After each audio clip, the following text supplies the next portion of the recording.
Corri pelo corredor asséptico do hospital, meu coração disparando como um tambor ensandecido. O médico havia ligado há minutos atrás. Meu filho Pedro estava em estado crítico após um acidente de moto. Mas antes que eu pudesse alcançar a porta da UTI, uma enfermeira de expressão séria me agarrou pelo braço com força surpreendente. "Se esconda aqui e confie em mim", sussurrou, empurrando-me para dentro de uma pequena sala de suprimentos. Obedeci por puro instinto. 10 minutos depois, a porta se abriu levemente, e o que vi através da fresta congelou meu sangue nas veias. Mas antes de continuar, confira se você já está inscrito no canal e escreva nos comentários: de onde você está assistindo este vídeo? Adoramos saber até onde nossas histórias estão chegando. Tudo começou naquela noite de quinta-feira. Chovia forte em Curitiba, um daqueles temporais que transformam as ruas em rios e os sons do mundo em um único rugido constante. Eu estava preparando o jantar enquanto esperava Pedro chegar da faculdade. Ele tinha 19 anos, meu único filho, estudante de engenharia. Carlos, meu marido de 20 anos, estava trabalhando até tarde novamente. Uma desculpa que se tornara frequente nos últimos meses. Quando o telefone tocou às 21h45, meu estômago já havia se contorcido em um nó de preocupação. Pedro nunca se atrasava sem avisar. "Senhora Verônica?"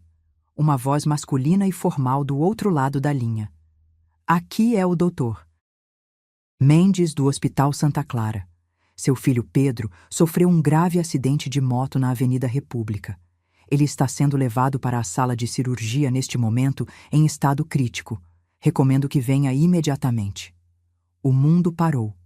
Meu corpo congelou enquanto a informação penetrava em meu cérebro como agulhas de gelo. Não lembro como desliguei o telefone. Não lembro como peguei minha bolsa ou as chaves do carro. Só me recordo de estar dirigindo pela chuva torrencial, com as mãos tremendo no volante, sem conseguir enxergar direito por causa das lágrimas que embaçavam minha visão. Tentei ligar para Carlos diversas vezes. Caixa postal. Sempre caixa postal. "Por favor, atende", implorei entre soluços. Meu filho estava morrendo e nem conseguia falar com meu próprio marido. O estacionamento do hospital estava quase vazio àquela hora da noite. Estacionei de qualquer jeito, ignorando completamente as linhas das vagas. Corri para a recepção da emergência, encharcada pela chuva, cabelos grudados no rosto. "Meu filho", ofeguei para a recepcionista. "Pedro Martins, acidente de moto. Me ligaram agora." A mulher digitou algo no computador e olhou para mim com expressão séria. "Sim, senhora. Ele está no centro cirúrgico no 4º andar. O Dr. Mendes está realizando a cirurgia. Pode pegar o elevador à direita." Eu não esperei nem um segundo. Corri para o elevador, apertando freneticamente o botão. Cada segundo parecia uma eternidade. Quando as portas finalmente se abriram no 4º andar, avistei um longo corredor com luzes fluorescentes e o símbolo do centro cirúrgico ao fundo. Foi então que aconteceu. Enquanto eu corria em direção às portas duplas do centro cirúrgico, uma mulher de uniforme azul surgiu de uma sala lateral. Ela me olhou diretamente nos olhos com uma expressão que não consegui decifrar. Então, com um movimento rápido, agarrou meu braço e me puxou para o lado. "Esconda-se e confie em mim", sussurrou ela com urgência, empurrando-me para dentro de uma pequena sala de suprimentos médicos. "Não faça barulho. Não saia até eu voltar. É sobre seu filho."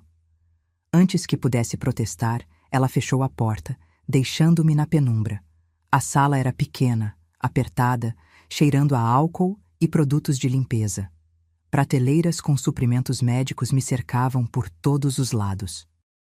Minha mente estava em turbilhão. Por que uma enfermeira me impediria de ver meu filho em estado crítico? Encostei-me na porta, respiração acelerada, coração martelando. Os minutos passaram lentamente. Através de uma pequena fresta na porta, eu podia ver parcialmente o corredor. 10 minutos se passaram, que pareceram 10 horas. Então, ouvi vozes se aproximando. A primeira pessoa que vi foi o Dr. Mendes. Reconheci seu nome no jaleco branco. Ele não parecia cansado ou estressado como um médico que acabara de realizar uma cirurgia de emergência em um paciente crítico. Pelo contrário, parecia relaxado, quase satisfeito, conversando casualmente. E então, meu mundo desabou. Caminhando ao lado dele estava Carlos, meu marido. Ele vestia uma camisa social, sem gravata, o cabelo bem penteado. Não havia preocupação em seu rosto. Na verdade, ele sorria, como se estivesse concluindo um bom negócio. Funcionou perfeitamente, ouvi Carlos dizer. Verônica deve estar em pânico agora mesmo. Mal posso esperar para dar as notícias quando ela chegar. O Dr. Mendes deu uma risada breve. A papelada do seguro está toda pronta.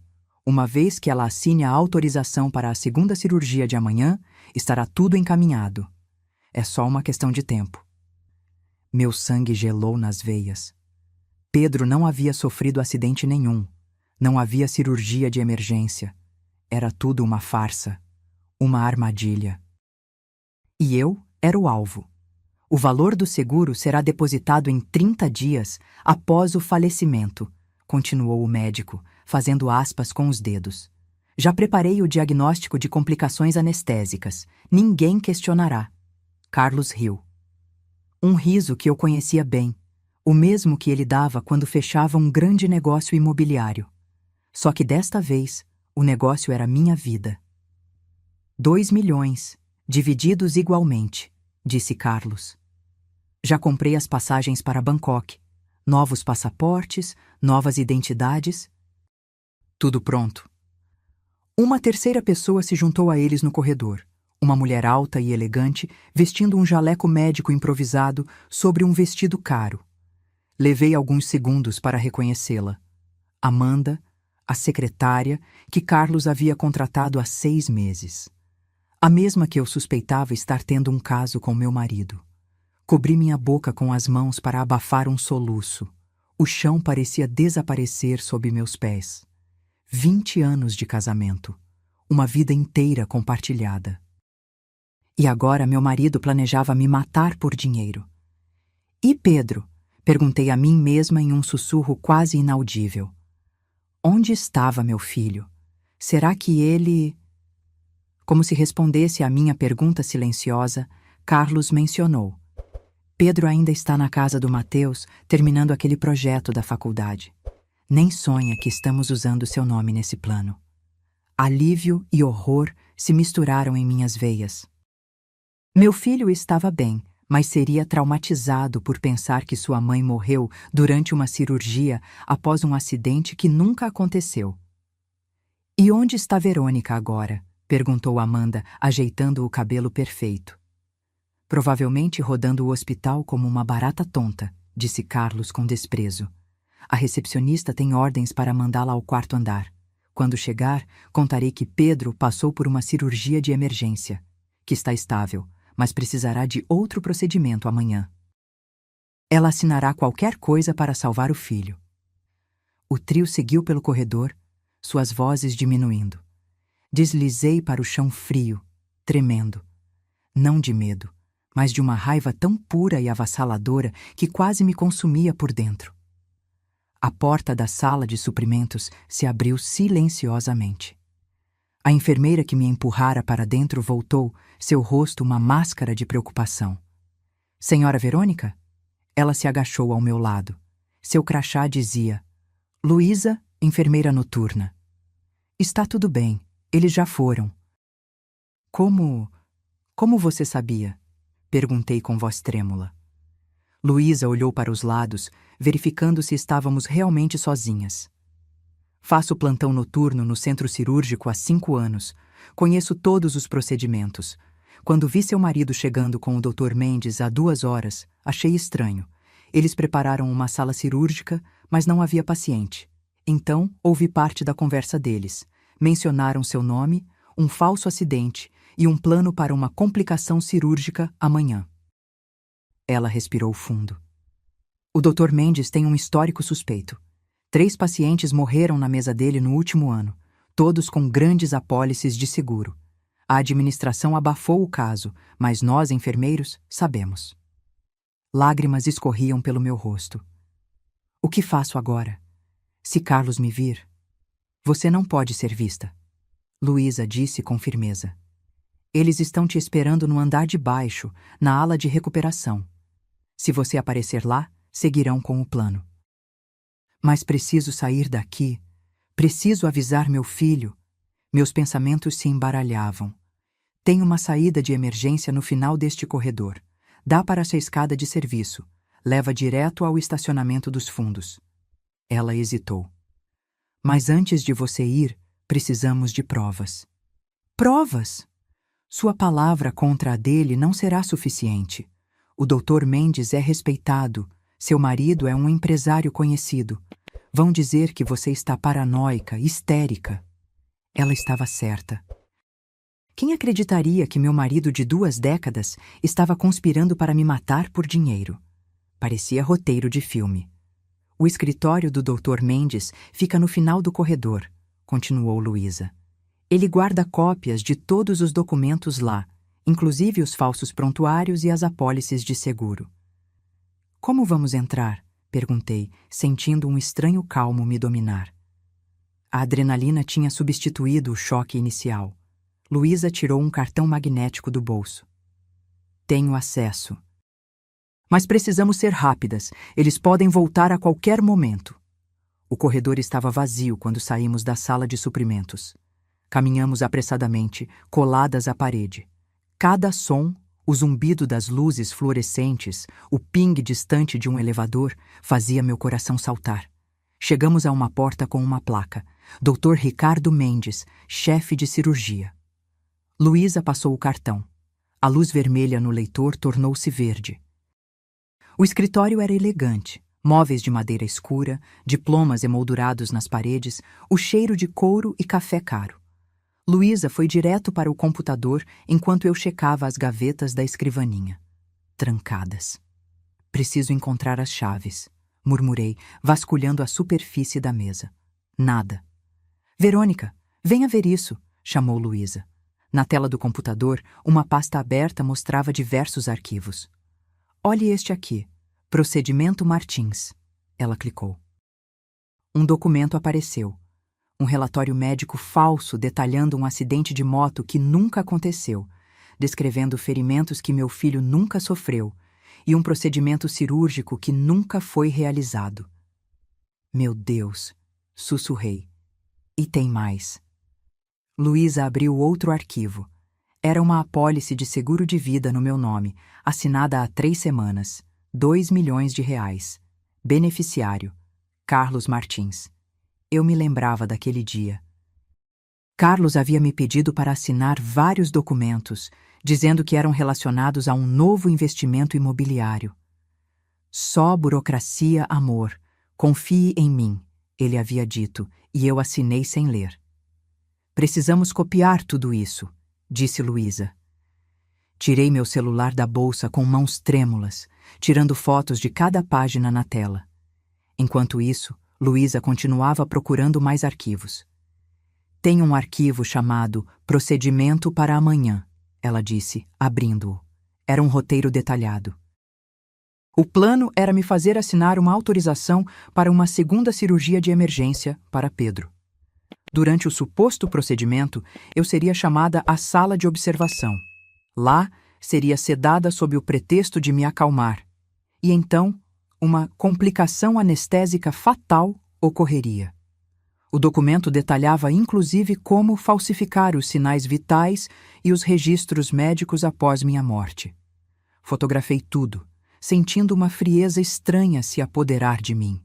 Não era mais apenas medo, era determinação. Eles não iam vencer. De repente, ouvimos vozes no corredor. Congelamos. Precisamos dos documentos do seguro, disse a voz de Carlos, ficando mais alta à medida que se aproximava. Quero tudo preparado quando Verônica chegar. Rápido, sussurrou Luísa, fechando as janelas no computador. Esconda-se atrás da estante. Mal tive tempo de me espremer no espaço entre a estante de livros e a parede quando a porta se abriu. Prendi a respiração, sentindo o coração bater tão forte que temi que pudessem ouvi-lo. Estranho, ouvi a voz do Dr. Mendes.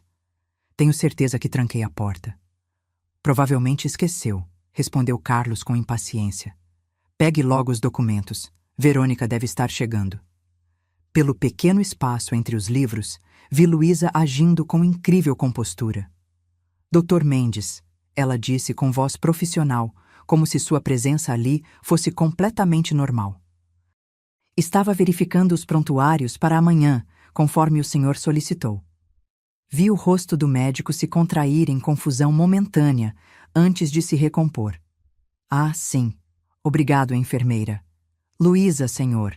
Enfermeira do centro cirúrgico. O Dr. Mendes e Carlos trocaram olhares rápidos. Vi desconfiança nos olhos deles. Nunca te pedi para verificar prontuário algum, disse Mendes, sua voz agora fria como gelo.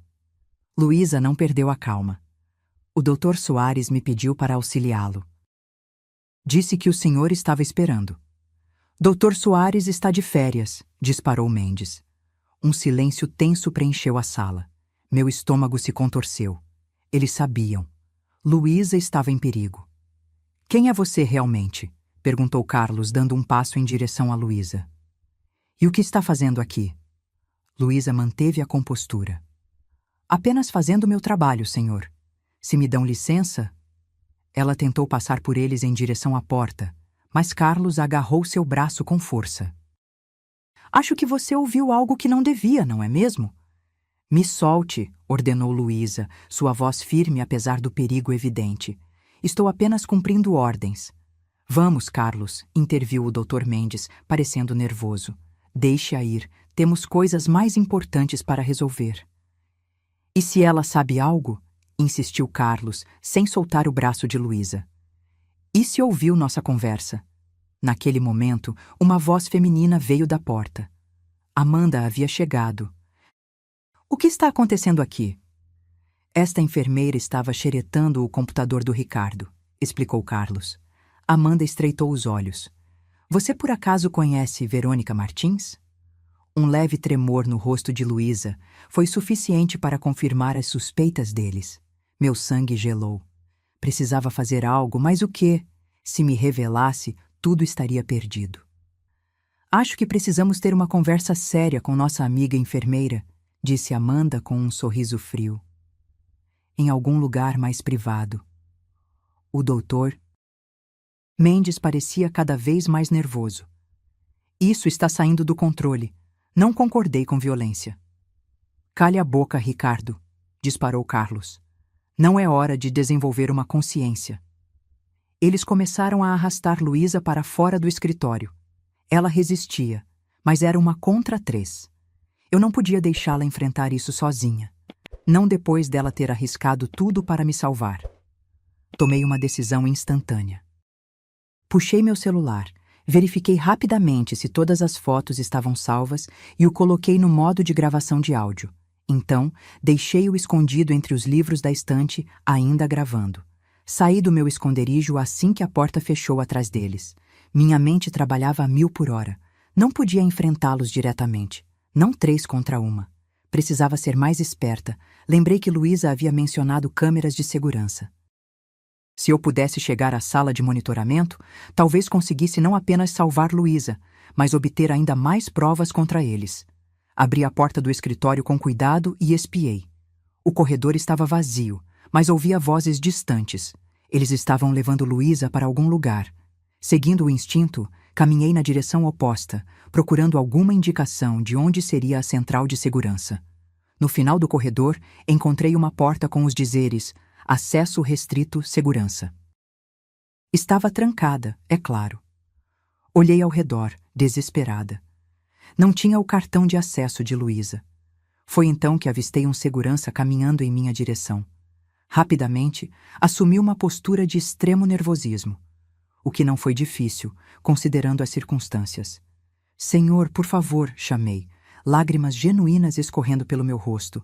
Meu filho está em algum lugar deste hospital e ninguém me diz onde. Ligaram dizendo que ele sofreu um acidente grave. O homem parou, claramente desconfortável com uma mulher em prantos. Senhora, acalme-se. Posso verificar no sistema para você. O nome dele é Pedro Martins, disse entre soluços. Por favor, me ajude. O segurança se aproximou da porta da central, passando seu cartão para desbloqueá-la. Venha comigo, podemos verificar no registro de pacientes. Assim que entramos na sala de monitoramento, vi as dezenas de telas mostrando diversas áreas do hospital. Rapidamente, escaneei cada uma delas, procurando por Luísa ou pelos conspiradores. Não estou vendo nenhum registro de admissão para Pedro Martins hoje, disse o segurança, checando seu computador. Tem certeza que foi neste hospital? Absoluta, respondi, ainda examinando as telas. O Dr. Mendes me ligou pessoalmente. Dr. Mendes? O segurança franziu o senho. Isso é estranho. Ele não está de plantão hoje. O quê?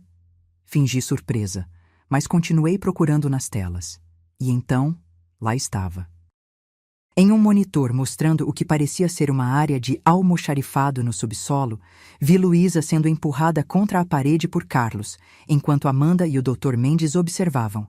Ali, apontei, aquela enfermeira está sendo agredida. O segurança olhou para a tela, imediatamente alarmado. Isso é no depósito do subsolo. O que diabos está acontecendo? Aquele homem é meu marido, expliquei rapidamente. Ele e o Dr. Mendes estão planejando algo terrível. Precisamos chamar a polícia. Agora. O segurança hesitou apenas um segundo antes de pegar o rádio. Central, temos uma situação no depósito do subsolo. Possível agressão em andamento. Mande reforços imediatamente e chame a polícia. Ele se virou para mim. Fique aqui, senhora. Vou verificar pessoalmente. Espere! Segurei seu braço. Eles são perigosos. Tem um plano para me matar por causa de um seguro. Tenho provas. Mostrei rapidamente as fotos no meu celular. O homem pareceu atordoado por um momento, mas seu treinamento prevaleceu. Entendido. Espere aqui e tranque a porta. Não abra para ninguém até que eu ou a polícia retorne. Assim que ele saiu, aproximei-me dos monitores. A situação no depósito piorava. Carlos parecia estar gritando com Luísa, seu rosto contorcido de raiva. O Dr. Mendes andava de um lado para outro, visivelmente perturbado. Amanda mantinha-se fria, calculista. Percebi então que a sala de monitoramento tinha controle sobre as gravações. Rapidamente, encontrei o botão para salvar os últimos 30 minutos de todas as câmeras. Precisava garantir que nada seria apagado. Os minutos seguintes foram de pura tensão.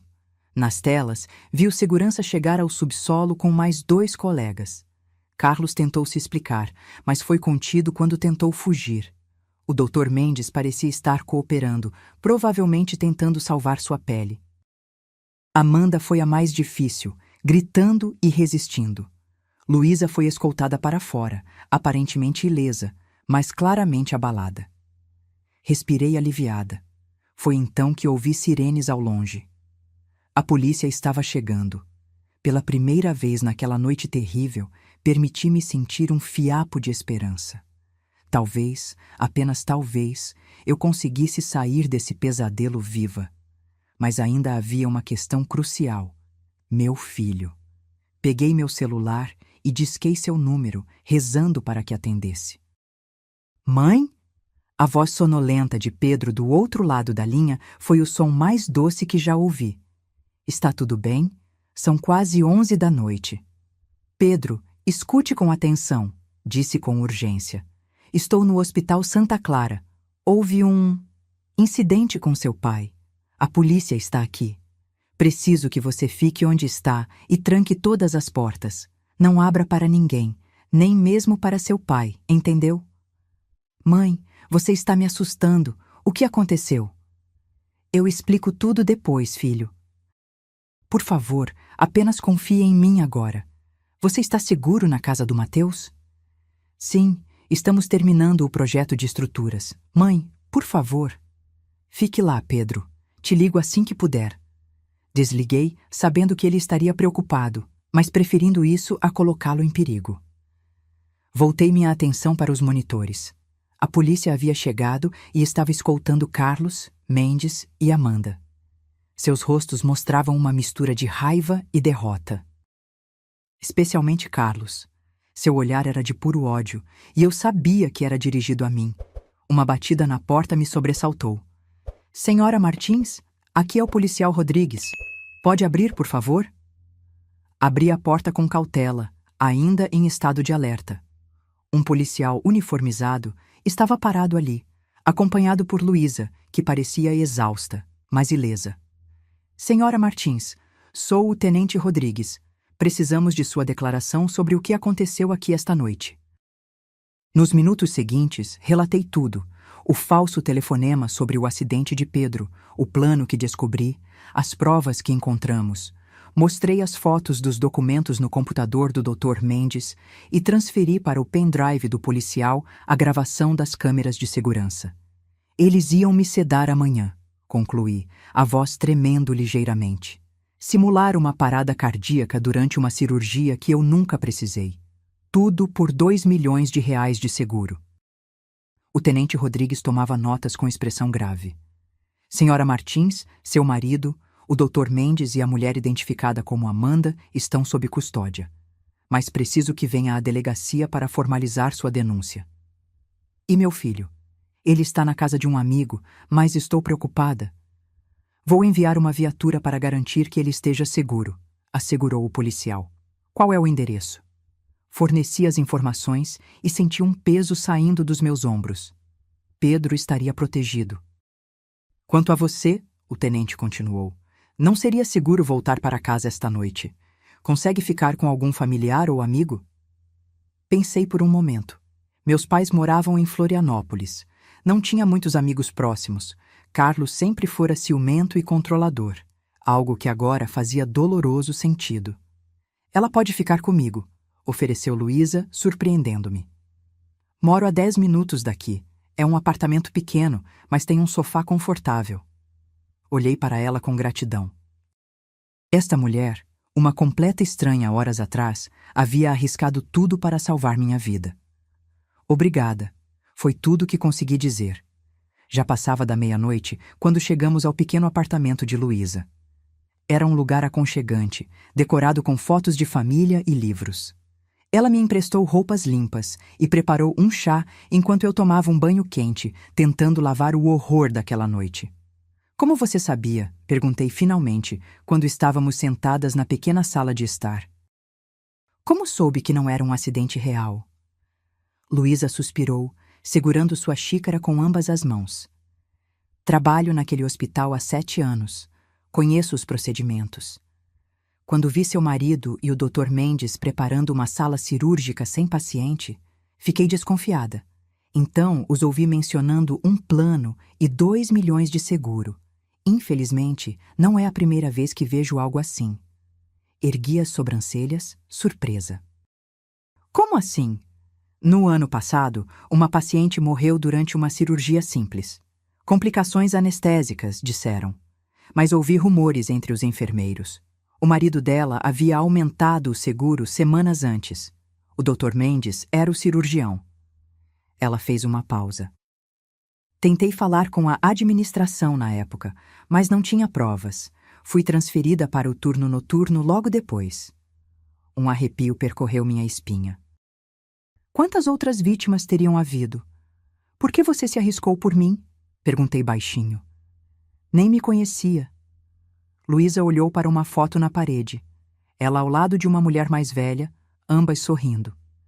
Minha irmã morreu há 3 anos. Acidente de carro, disseram. Mas nunca acreditei completamente. O marido dela estava com problemas financeiros e de repente ficou rico após a morte dela. Ela secou uma lágrima. Não pude salvar minha irmã.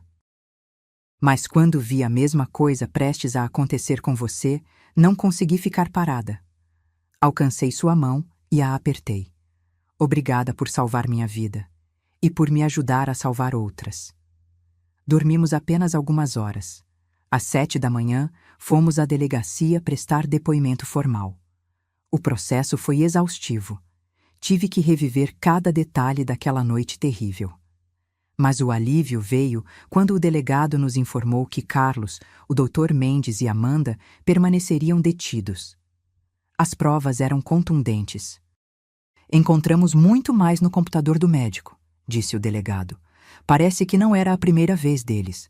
estamos reabrindo 3 casos de mortes suspeitas no hospital nos últimos 2 anos. 3 vidas. 3 famílias destruídas pelo mesmo esquema que quase me matou. Depois da delegacia, fui buscar Pedro na casa do amigo. Ele correu para me abraçar assim que me viu, os olhos cheios de perguntas e medo. Mãe, o que está acontecendo? A polícia ficou na porta a noite toda. É verdade que pai foi preso? No caminho para a casa da minha irmã, onde ficaríamos temporariamente, contei a Pedro uma versão suavizada da verdade. Que seu pai havia se envolvido em um esquema ilegal com um médico, que haviam tentado fraudar um seguro, que eu descobri e eles foram presos. Não contei sobre o plano para me matar. Não consegui. Como explicar a um filho de 19 anos que o próprio pai planejou meticulosamente a morte da mãe? Que usou seu nome em um falso acidente para me atrair a uma armadilha? Algumas verdades são pesadas demais, mesmo para adultos. Pedro chorou muito. Seu mundo desmoronou naquela manhã. O pai que ele admirava, que o ensinou a andar de bicicleta e o levou aos jogos de futebol, era um criminoso, um fraudador. Mas por quê? Ele perguntava repetidamente. Por que ele faria isso? Dinheiro, respondi simplesmente. E uma vida nova com outra pessoa. Os olhos de Pedro se arregalaram. Amanda? A secretária? Assenti. Não era surpresa que ele soubesse. Carlos não fazia questão de esconder o caso, apenas de disfarçá-lo como relação profissional. Pensei que eram só rumores, murmurou Pedro. Os caras na empresa sempre comentavam, mas nunca acreditei. Ficamos em silêncio por um longo momento, cada um absorvendo o impacto daquele terremoto que havia destruído nossa família em uma única noite. As semanas seguintes foram uma montanha-russa. O caso ganhou os noticiários. Médico e empresário planejam assassinato por seguro. Repórteres apareciam na porta da casa da minha irmã. O telefone não parava de tocar. A investigação aprofundou-se. Descobriram que Carlos estava afundado em dívidas, havia feito investimentos arriscados, perdido milhões. O império imobiliário que construímos juntos ao longo de 20 anos estava à beira do colapso. Ao invés de me contar, de enfrentarmos juntos, ele escolheu o caminho mais escuro. O pior foi quando as outras famílias começaram a aparecer. 3 casos foram reabertos. Pessoas que morreram na mesa de cirurgia do Dr. Mendes em circunstâncias similares. Em 2 deles, os cônjuges sobreviventes receberam grandes quantias de seguros. Estavam agora sob investigação. 1 mês depois do incidente, recebi uma ligação que não esperava. Era Luísa. Verônica, tenho algo para te mostrar. Podemos nos encontrar? Nos encontramos em um café tranquilo, no centro da cidade. Luísa parecia diferente, mais determinada, menos exausta. Fui promovida, ela disse com um pequeno sorriso. O hospital está passando por uma grande reestruturação após o escândalo. Estou agora na chefia de ética e conformidade. Isso é maravilhoso, respondi sinceramente. Ninguém merece mais. Ela colocou uma pasta sobre a mesa. Encontramos mais casos, não apenas no nosso hospital. O Dr. Mendes trabalhou em 3 outras instituições nos últimos 10 anos. Em cada uma delas, houve mortes inexplicadas durante procedimentos simples. Abri a pasta com mãos trêmulas. Fotos, relatórios, datas, pelo menos 7 casos suspeitos. Ele confessou? Perguntei. Luísa assentiu. Está negociando redução de pena em troca de informações. Ele implicou vários cúmplices, inclusive seu marido. Ex-marido, pensei automaticamente. O divórcio havia sido concedido em tempo recorde, dadas as circunstâncias extraordinárias. E Amanda? Está segurando firme. Alega que não sabia de nada, que era apenas a amante inocente. Mas encontraram e-mails. Ela estava tão envolvida quanto eles. Fechei a pasta sentindo um peso no peito. Tantas vidas destruídas. Como você está lidando com tudo isso? Perguntou Luísa gentilmente. Suspirei. Um dia de cada vez. Pedro está na terapia. Eu também. Estamos tentando reconstruir nossas vidas longe de tudo isso. E a empresa? vendendo o que posso para pagar as dívidas. Carlos escondeu muito de mim. Não apenas o caso, mas o estado financeiro dos negócios. Dei de ombros. Recomeçarei do zero, se for preciso. Luísa cobriu minha mão com a dela. Você é forte, Verônica. Mais do que imagina. Tive que ser, respondi, com um sorriso triste. 3 meses se passaram. A vida aos poucos encontrou um novo ritmo. Mudei-me com Pedro para um apartamento menor. Vendi a maioria dos bens que compartilhava com Carlos para pagar advogados e credores. O julgamento estava marcado para daqui a algumas semanas. Carlos, o Dr. Mendes e Amanda enfrentariam acusações de conspiração para homicídio, fraude contra a seguradora e diversos outros crimes. O Dr. Mendes enfrentava ainda acusações por mortes anteriores. Foi nesse período que decidi fazer algo que vinha adiando: visitar Carlos na prisão. Não sei exatamente o que me motivou. Talvez a necessidade de encerrar um capítulo, de olhar nos olhos do homem que planejou minha morte e perguntar por quê. Talvez apenas confirmar para mim mesma que aquilo tudo realmente aconteceu, que não era um pesadelo elaborado. A sala de visitas era fria e impessoal. Mesas de metal fixadas ao chão, cadeiras desconfortáveis, guardas observando cada movimento. Carlos entrou escoltado, vestindo o uniforme laranja da prisão. Estava mais magro, com olheiras profundas, mas seus olhos continuavam os mesmos, frios, calculistas. Verônica, ele disse, sentando-se à minha frente. Não esperava sua visita. Nem eu esperava estar aqui, respondi. Mas precisamos conversar. Sobre? Por que, Carlos? A pergunta que me atormentava há meses. 20 anos juntos, uma vida inteira, um filho. Por que decidir me matar? Ele me encarou em silêncio por um longo momento. Então, para minha surpresa, riu. Uma risada seca, sem humor. Você nunca entenderia, Verônica. Sempre tão correta, tão moralista. Nunca soube o que era estar à beira do abismo. Poderia ter me contado sobre as dívidas, argumentei. Poderíamos ter encontrado uma solução. Juntos. Juntos? Ele zombou. Você teria me deixado no segundo em que soubesse a verdade, que eu perdi tudo, que aquela vida de luxo que você tanto amava estava construída sobre areia.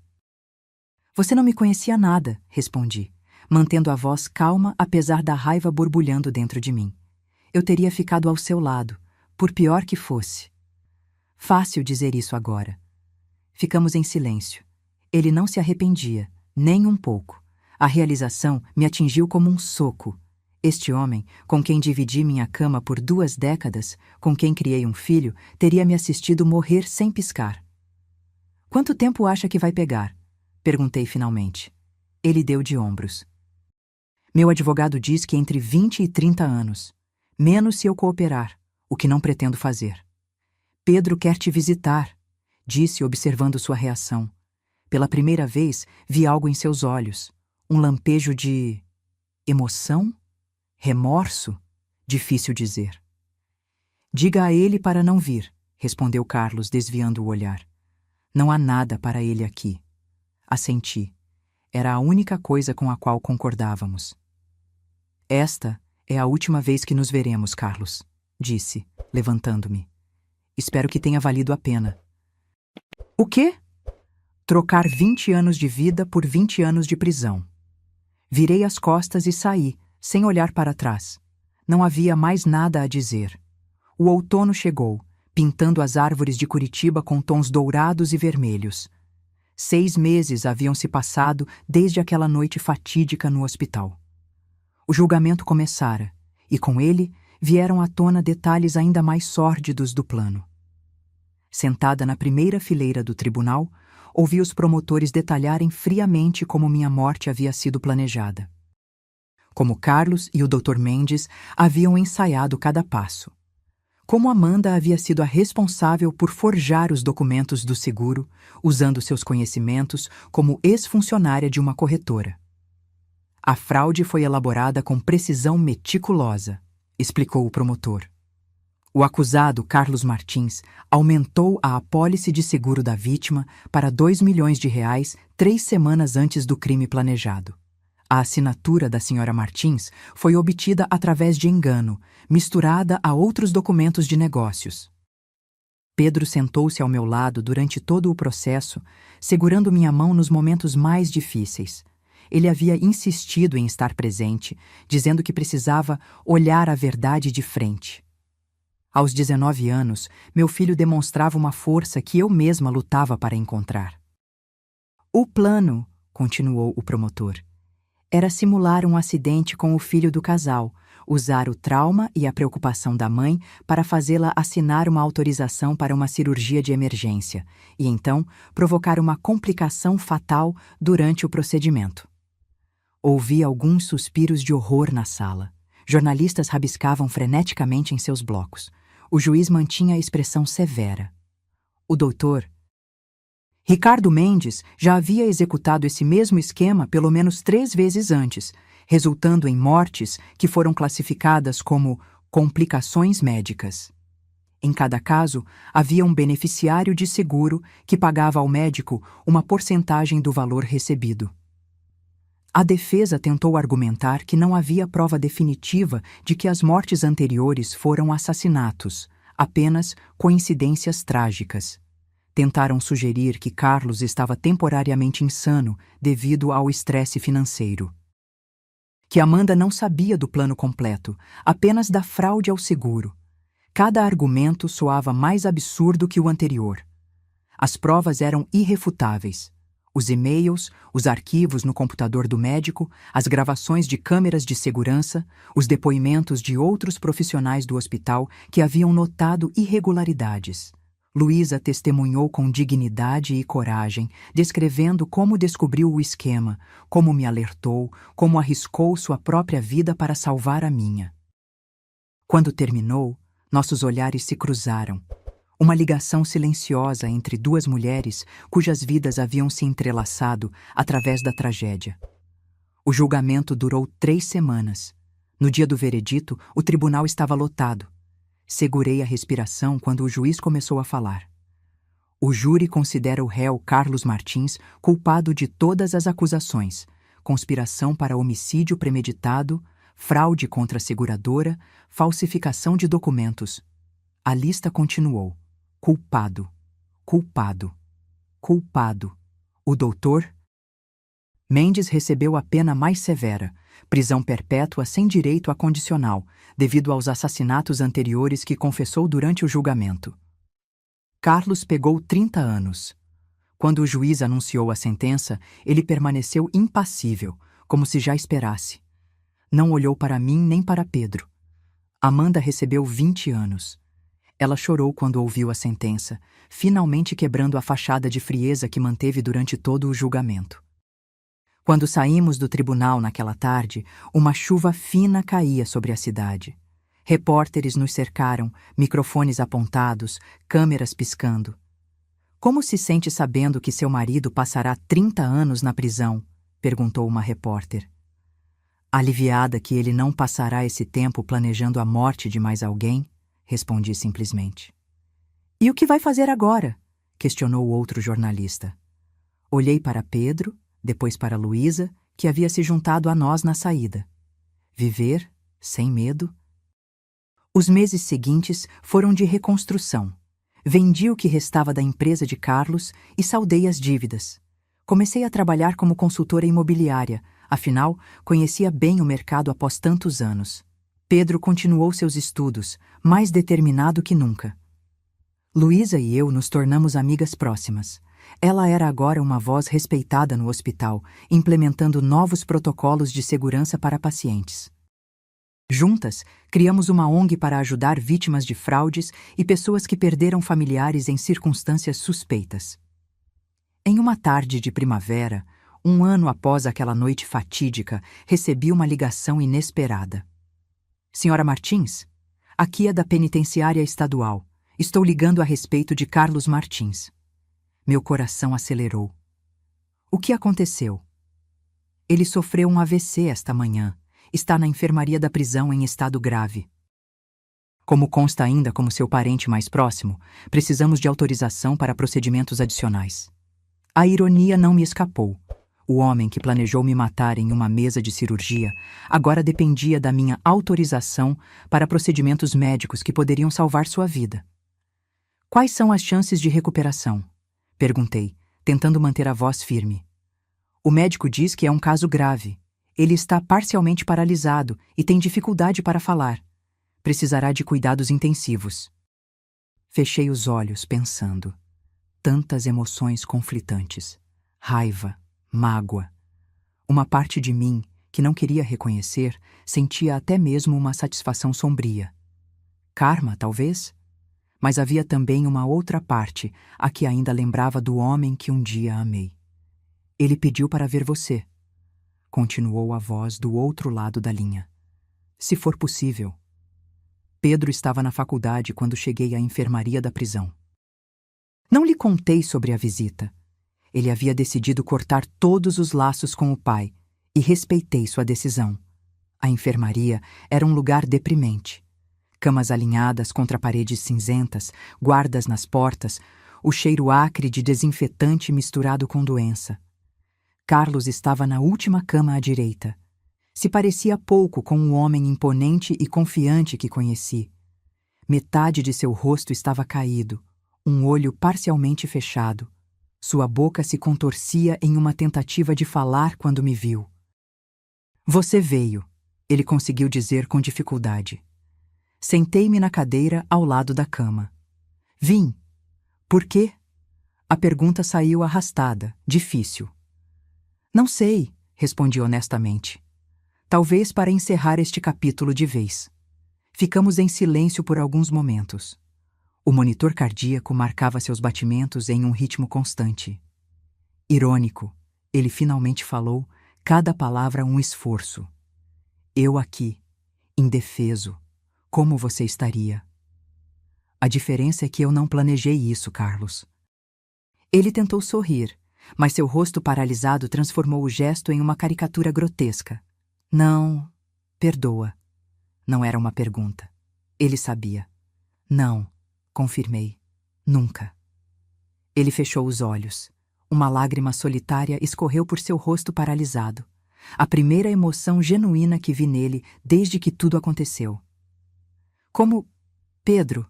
Perguntou com dificuldade. Ele está bem, na faculdade, seguindo em frente. Carlos assentiu levemente. Diga que sinto...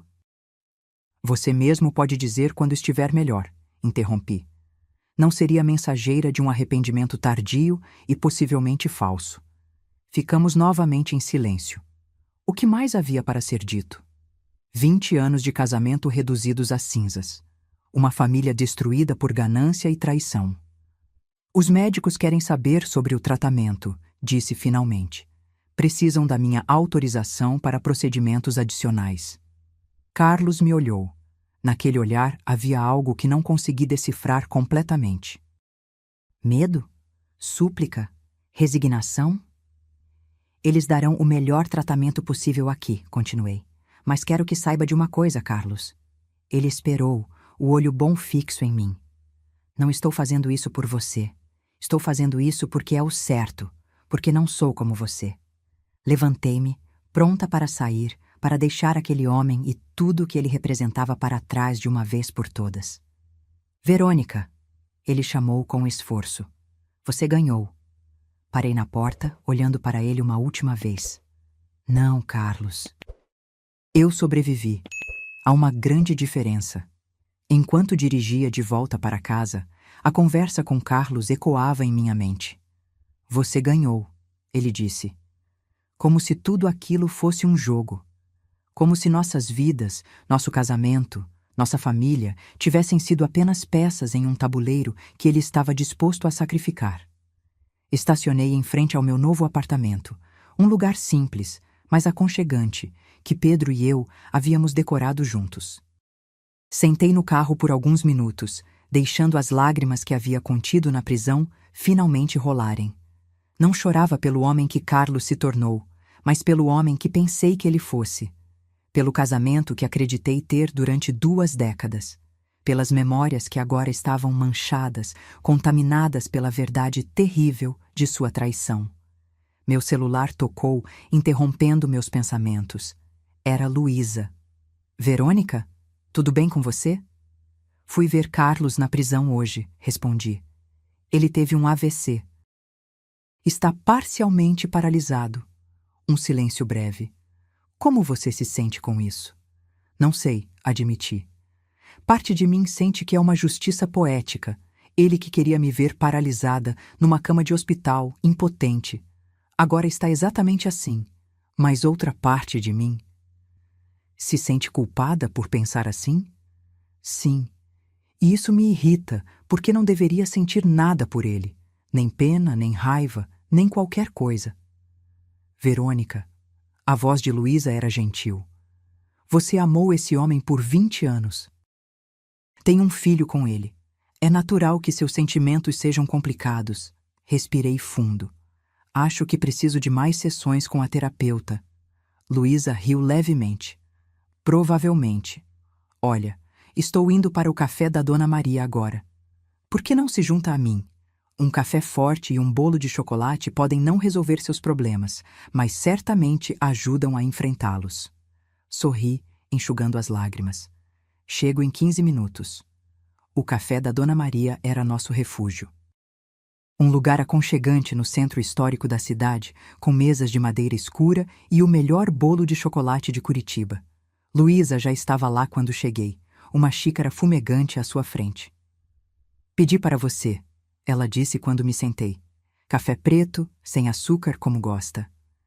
Obrigada, respondi, sentindo o aroma reconfortante. Não só pelo café. Eu sei, ela sorriu. Como está Pedro? Focado nos estudos, determinado a se formar com honras. Tomei um gole do café. Ele não sabe sobre o AVC do pai. Não sei se devo contar. Ele tem o direito de saber, ponderou Luísa, mesmo que decida não visitar. Assenti. Vou contar hoje à noite, mas já sei o que ele vai dizer. O quê? Que não se importa, suspirei. Ele está tão cheio de raiva, Luísa, às vezes me preocupo. Ele tem motivos para estar com raiva, ela apontou. O pai dele tentou matar a mãe. Traiu a família inteira. Isso não é algo fácil de processar, especialmente aos 19 anos. Eu sei. Só não quero que essa raiva o consuma. Ficamos em silêncio por um momento, cada uma perdida em seus próprios pensamentos. Luísa então tirou um envelope da bolsa e o deslizou pela mesa. O que é isso? Abra. Dentro havia um panfleto colorido. Conferência Internacional de Segurança do Paciente. Li em voz alta. Rio de Janeiro, próximo mês. Fui convidada para apresentar nosso novo protocolo de segurança, explicou Luísa, com um brilho de orgulho nos olhos. O modelo que desenvolvemos após o caso Mendes está sendo considerado para implementação nacional. Isso é incrível, exclamei. Você merece esse reconhecimento. Ela mordeu o lábio, parecendo subitamente tímida. Na verdade, esperava que você fosse comigo, para falar sobre sua experiência, sobre como nosso trabalho na ONG está ajudando outras famílias. Hesitei. Falar em público sobre o que aconteceu, expor minha história diante de centenas de profissionais, a ideia me aterrorizava. Não precisa responder agora, disse Luísa rapidamente, percebendo minha hesitação. Pense a respeito, seria bom para o trabalho que estamos fazendo, e talvez... Ela fez uma pausa. Talvez seja bom para você também. Como assim? Transformar essa experiência terrível em algo positivo. Usar sua história para salvar outras vidas. Ela segurou minha mão sobre a mesa. Você é mais forte do que pensa, Verônica. Sempre foi. Naquela noite, contei a Pedro sobre o estado de saúde do pai. Como previ, ele reagiu com indiferença forçada. Ele está paralisado? Perguntou, sem levantar os olhos do livro que lia. Parcialmente. O lado direito do corpo. Tem dificuldades para falar também. Pedro deu de ombros. Karma é uma coisa interessante, não é? Pedro. O quê? Ele finalmente me olhou, desafiador.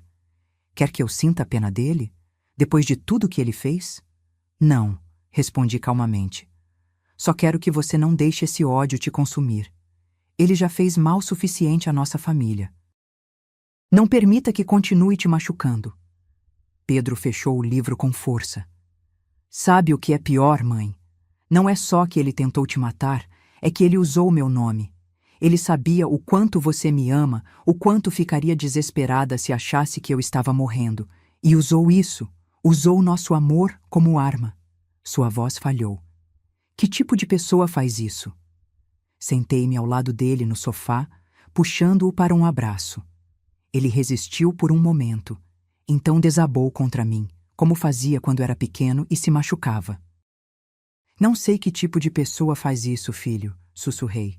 Mas sei que tipo de pessoa você é, e sei que tipo de pessoa você vai se tornar. Alguém bom, forte, íntegro. Alguém que não deixa a escuridão dos outros apagar sua luz. Ficamos assim por um longo tempo, mãe e filho, navegando juntos nesse mar turbulento que a traição de Carlos havia criado.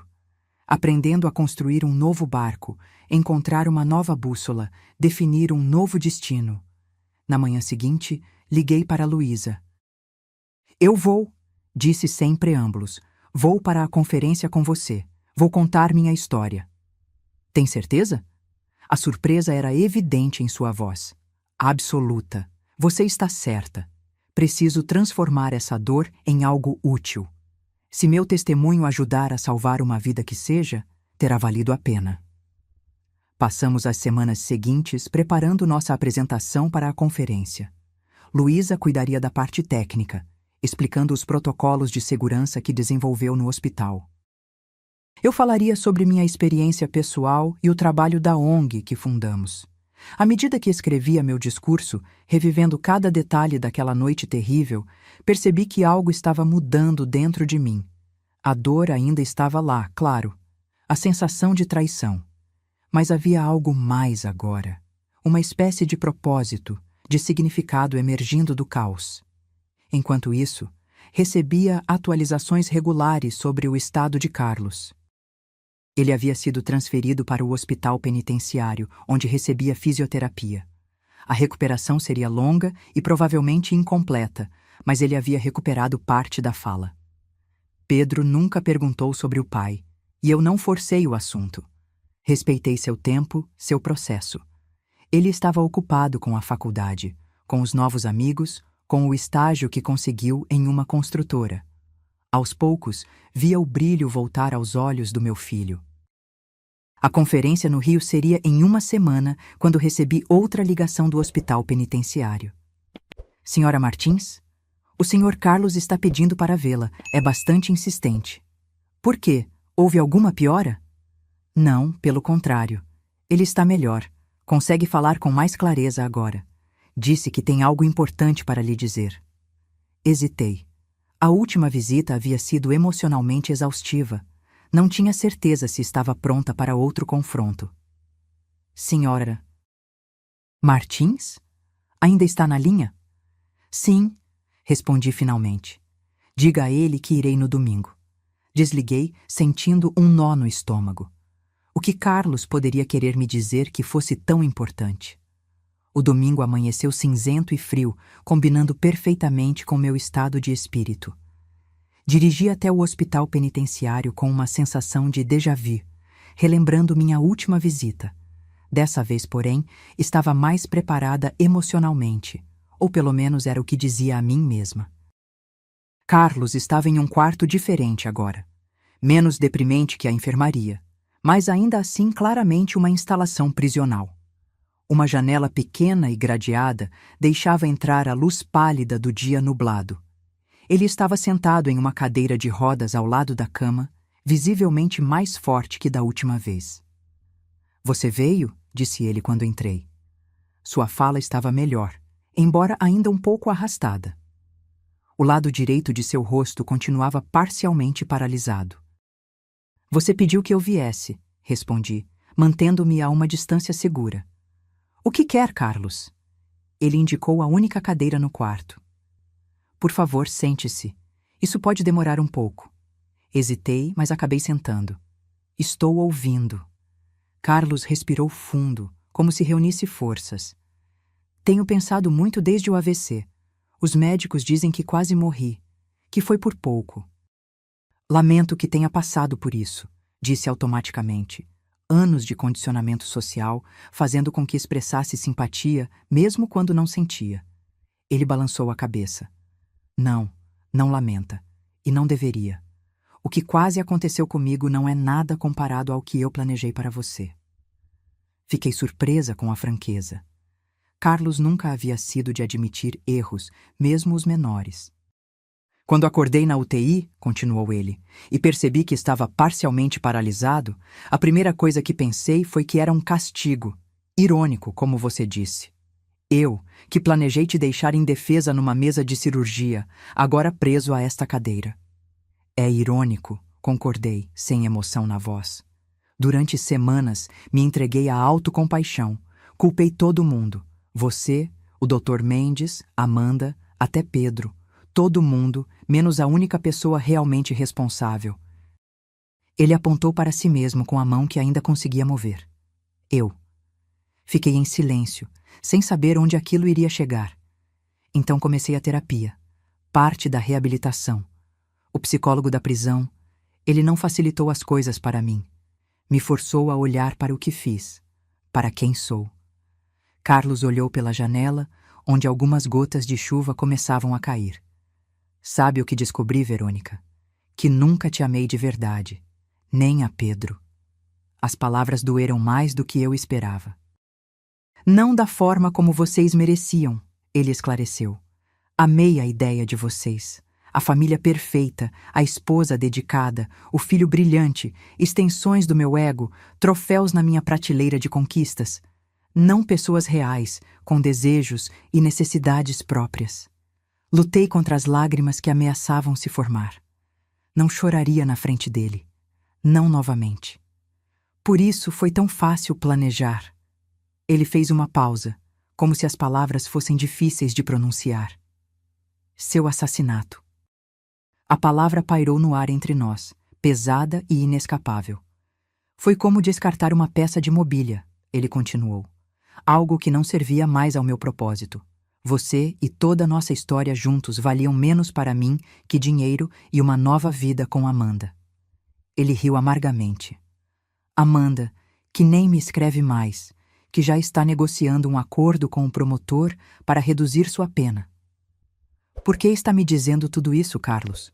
Perguntei, minha voz mais firme do que eu esperava. Quer que eu te perdoe? Que sinta pena de você? Ele balançou a cabeça. Não. Não mereço seu perdão e certamente não quero sua pena. Estou dizendo isso porque você merece ouvir a verdade. Depois de 20 anos de mentiras, você merece pelo menos isso. Ficamos em silêncio por um momento. A chuva agora batia com mais força contra a pequena janela. Há algo mais, disse Carlos finalmente. Algo que você precisa saber. O quê? Não foi a primeira vez que planejei te matar. Meu sangue gelou. Como assim? Carlos desviou o olhar, como se finalmente sentisse vergonha. 3 anos atrás, aquela viagem para a Serra do Mar, lembra? Eu tinha planejado um acidente durante a trilha. Cheguei a afrouxar o equipamento de rapel, mas perdi a coragem no último minuto. Lembrei-me daquela viagem. Carlos havia insistido tanto, mesmo sabendo que eu tinha medo de altura. Lembrei como ele pareceu desapontado quando choveu forte e tivemos que cancelar a trilha. Por quê? Sussurrei horrorizada. Havia contratado um seguro menor na época, R$500.000. Estava com problemas financeiros, mas não tão graves quanto agora. E... Ele hesitou. Não tinha a Amanda. Levantei-me bruscamente. Preciso ir embora. Espere, pediu Carlos, sua voz subitamente urgente.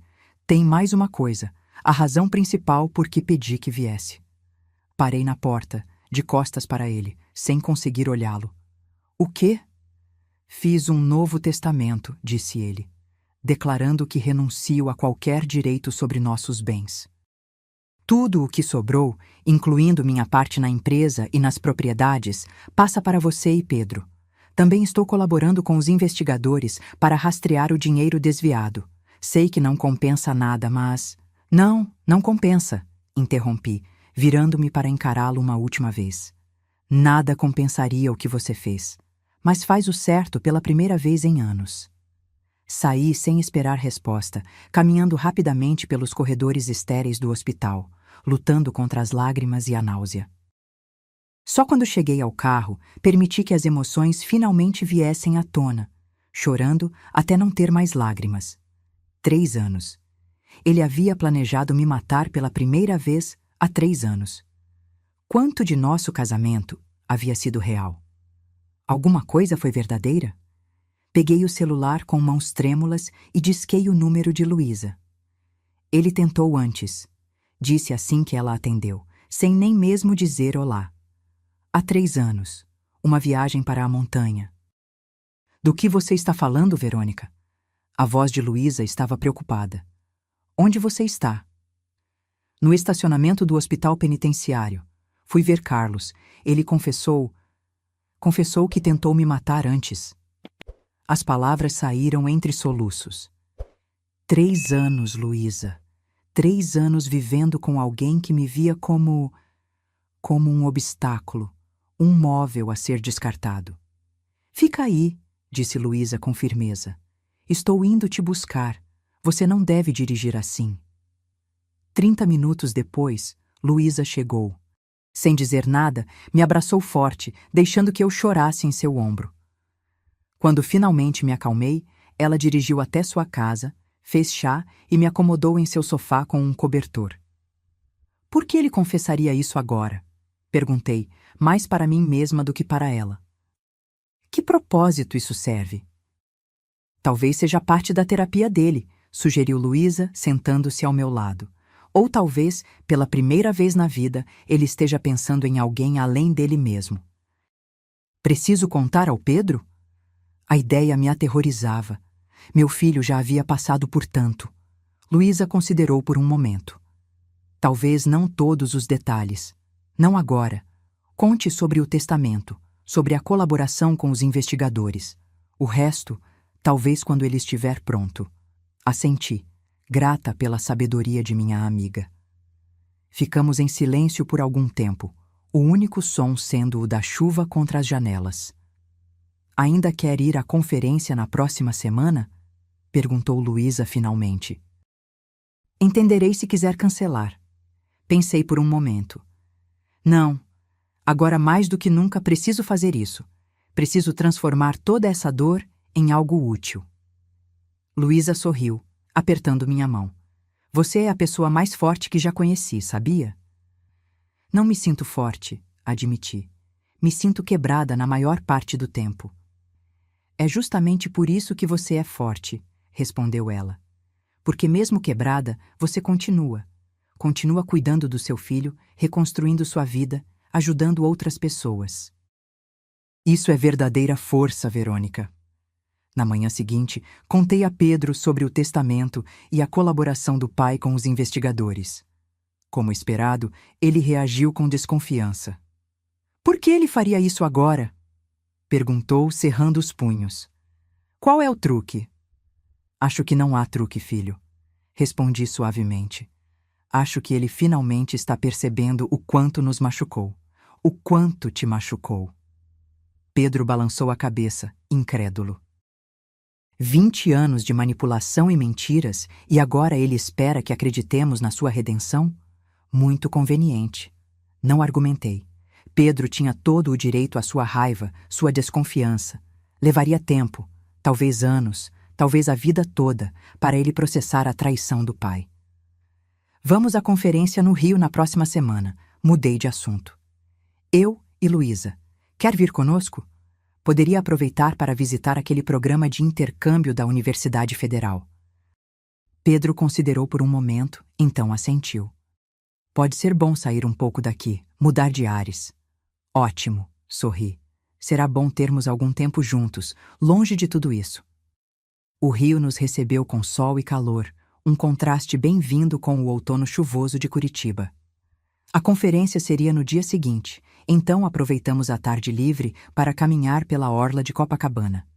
Pedro parecia mais relaxado aqui, longe das memórias e do peso de tudo que havíamos passado. "Quando você falará?"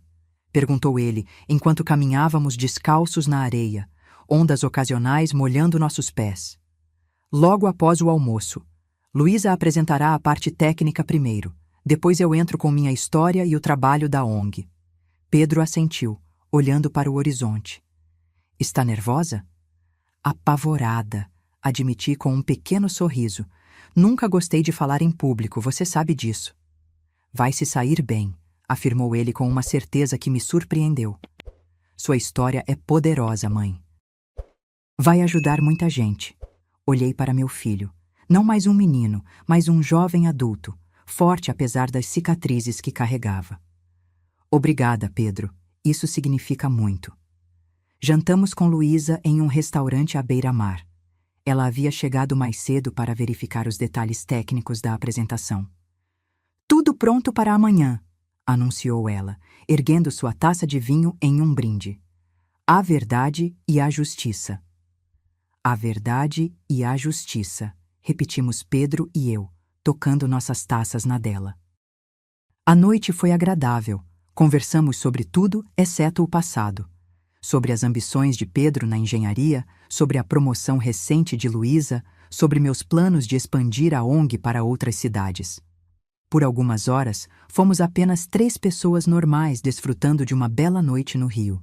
Na manhã seguinte, o auditório do hotel onde ocorria a conferência estava lotado. Médicos, enfermeiros, administradores hospitalares, profissionais de segurança, todos ali para discutir como tornar os hospitais lugares mais seguros para os pacientes. Sentada na primeira fileira, observei Luísa subir ao palco com uma confiança que eu invejava. Ela apresentou os novos protocolos de segurança desenvolvidos após o caso Mendes, explicando como simples verificações e supervisões adicionais poderiam prevenir fraudes e erros médicos fatais. "Mas números e protocolos são apenas parte da história", concluiu ela, após quase 1 hora de apresentação. "Por trás de cada estatística há uma vida, uma família, uma história real de dor e, muitas vezes, de superação. E é por isso que convidei Verônica Martins para compartilhar sua experiência conosco hoje." Um aplauso educado preencheu o auditório. Meu coração batia tão forte que temi que pudesse ser ouvido pelo microfone quando subi ao palco. Pedro, na primeira fileira, me deu um polegar para cima, um gesto tão simples e tão reconfortante. Olhei para as centenas de rostos voltados para mim, respirei fundo e comecei. "Meu nome é Verônica Martins.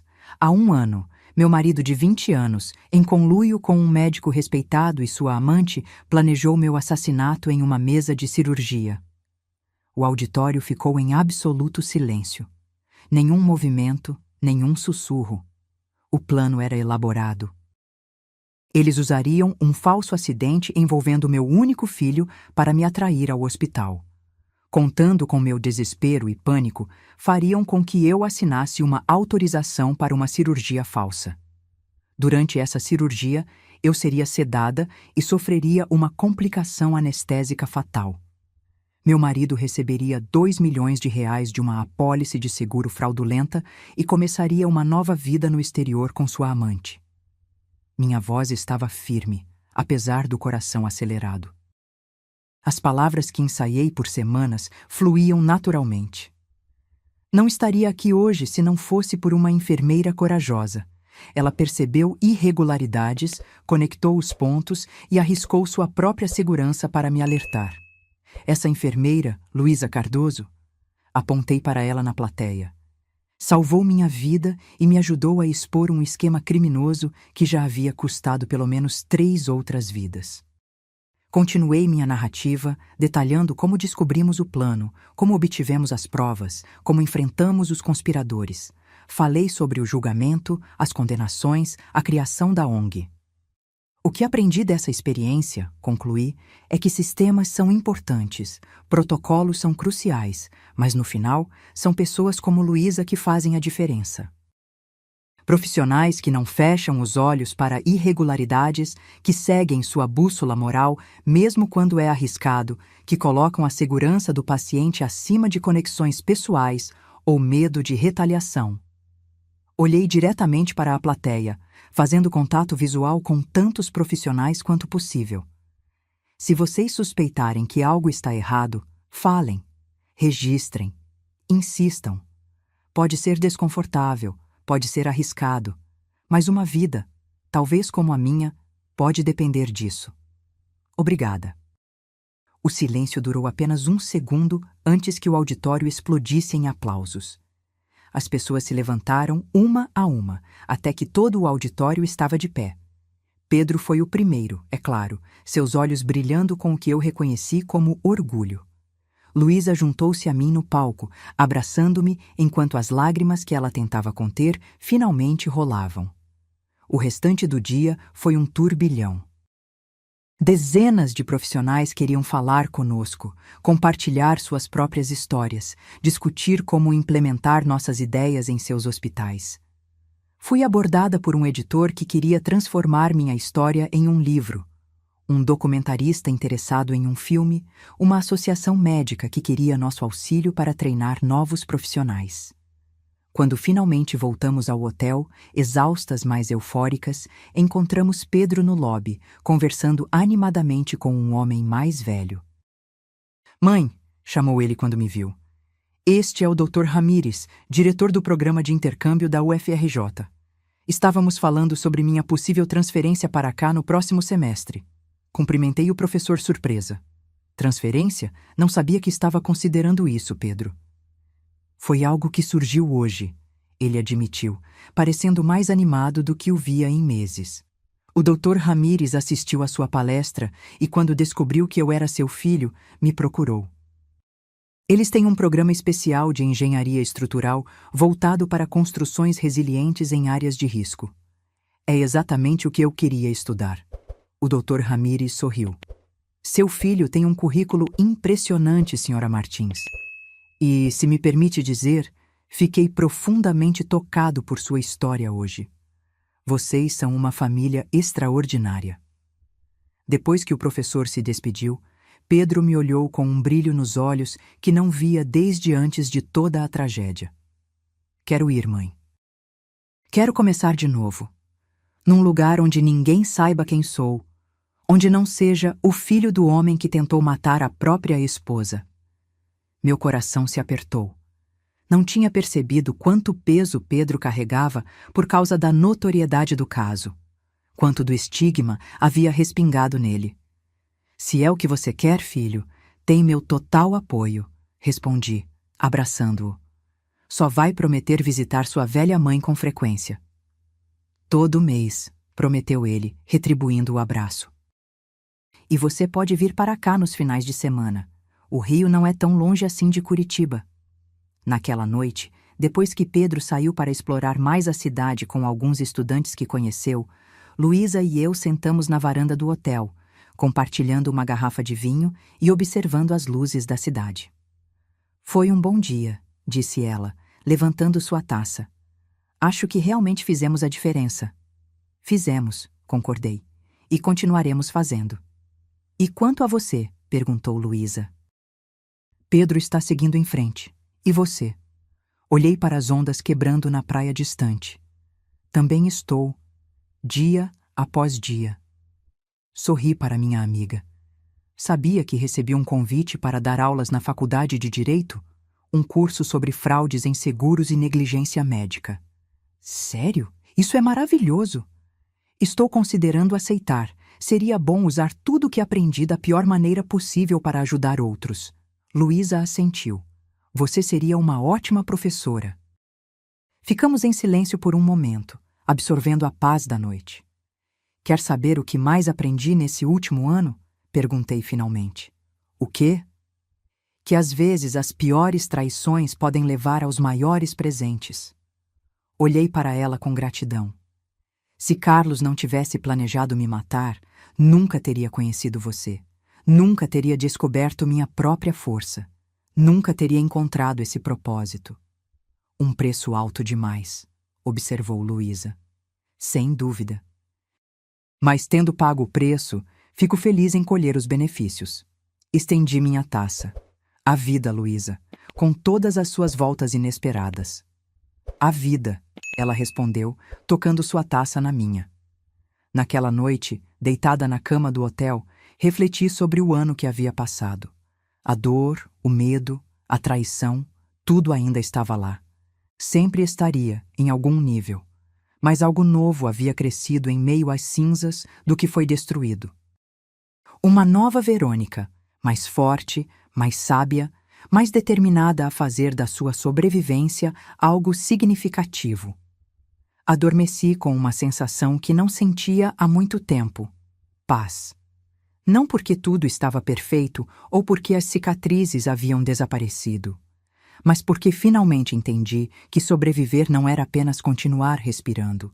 Era transformar a própria história de dor em uma luz para guiar outros na escuridão. E naquele momento, apesar de tudo, senti-me verdadeiramente viva.